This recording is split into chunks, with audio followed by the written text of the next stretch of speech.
تاریخ میں پہلی مرتبہ پاکستان چاند پر جا رہا ہے۔ صرف پاکستان ہی نہیں بلکہ ٹوٹل 5 ممالک اس مشن میں چاند پر جا رہے ہیں۔ اس اسپیس مشن میں اسپیس کرافٹ چاند پر لینڈ ہو کر وہاں کی پکچرز اور چاند کی مٹی کے سیمپلز لے کر واپس زمین پر آئے گا۔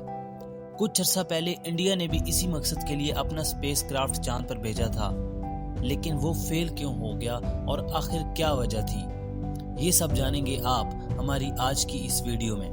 السلام علیکم دوستو، میرا نام ہے Muhammad Tayyab and welcome to ٹائکول ٹی وی۔ بات ہے 3 مئی 2024 کی۔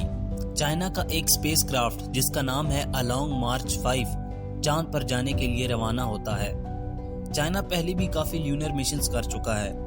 بہت سے لوگ سمجھ رہے ہیں کہ پاکستان نے اپنا اسپیس کرافٹ بھیجا ہے چاند پر، لیکن ایسا بالکل بھی نہیں ہے۔ اسپیس کرافٹ چائنا کا ہے، لیکن اس اسپیس کرافٹ میں پاکستان، اٹلی، فرانس اور سویڈن کے پے لوڈز موجود ہیں۔ یہ پے لوڈز کیا ہوتے ہیں؟ دوستوں، جو ملک خود اپنے اسپیس کرافٹ سے کوئی اسپیس مشن نہیں کر سکتے یا جن کے پاس اپنے اسپیس مشن کے لیے اتنی فیسلٹیز موجود نہیں ہوتی، تو وہ بڑی بڑی اسپیس کمپنیز جیسے کہ ناسا وغیرہ کو اپنی سیٹلائٹس دے دیتے ہیں۔ پھر وہ اسپیس کمپنیز ان سیٹلائٹس کو پے لوڈ کے طور پر اپنے اسپیس کرافٹ میں چاند پر لے کے جاتی ہیں۔ اب ہوا یہ ہے کہ چائنا کا اسپیس کرافٹ ایک لیونر مشن پر جا رہا تھا جس کا نام ہے چینگ-ای 6۔ چائنا نے دوسرے ممالک کو پے لوڈز کی آفر کی، تو پاکستان، اٹلی، فرانس اور سویڈن نے اپنی سیٹلائٹس چائنا کے اسپیس کرافٹ میں بھیج دیں تاکہ یہ ممالک بھی اپنی سیٹلائٹس کی مدد سے چاند پر ریسرچ کر سکیں۔ دوستوں، یہ ہے وہ سیٹلائٹ جو پاکستان نے اسپیس کرافٹ میں بھیجی ہے۔ اس سیٹلائٹ کا نام ہے آئی کیوب قمر، جس کو پاکستان کی اسپیس ایجنسی اسپارکو اور چائنا کی شنگھائی یونیورسٹی نے مل کر بنایا ہے۔ یہ سیٹلائٹ ایک چھوٹے سائز کی کیوب شیپڈ سیٹلائٹ ہے جو کہ ایک بیسک پرپز کے لیے یوز ہونے والی ہے۔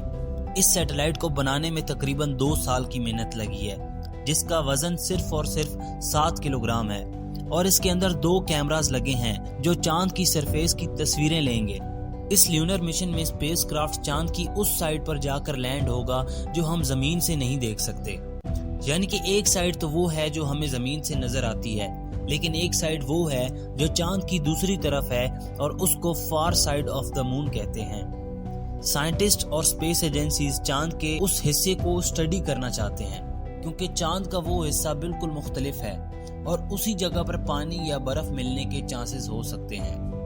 یہ اسپیس کرافٹ پہلے چاند کا آربٹ کرے گا اور پھر ایسے ہی آہستہ آہستہ چاند کے قریب ہو کر لینڈ کرے گا۔ کوئی بھی اسپیس کرافٹ ڈائریکٹ چاند پر جا کر لینڈ نہیں ہوتا، پہلے وہ اسپیس کرافٹ چاند کے ارد گرد چکر لگاتا ہے اور پھر اسی طرح آربٹ کرتے ہوئے اس میں سے ایک لینڈر نکل کر چاند کی سرفیس کے قریب ہو کر لینڈ ہو جاتا ہے۔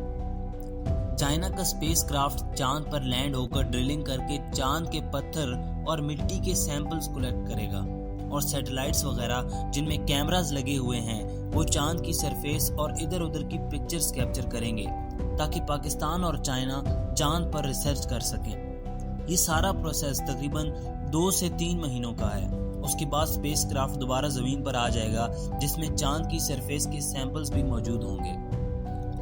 اب اس سے پہلے انڈیا نے چندریان 3 لیونر مشن کیا تھا جس میں انہوں نے لینڈر کو چاند کے ساؤتھ پول پر بھیجا تھا۔ لینڈر سیفلی لینڈ ہو گیا اور کچھ دن تک سکسیسفلی پکچرز بھی کیپچر کرتا رہا، لیکن اس کا اصل مقصد چاند پر پانی یا برف ڈھونڈنا تھا۔ یہ لینڈر تب تک پانی کو تلاش کرتا رہا جب تک سن لائٹ اس تک پہنچ رہی تھی۔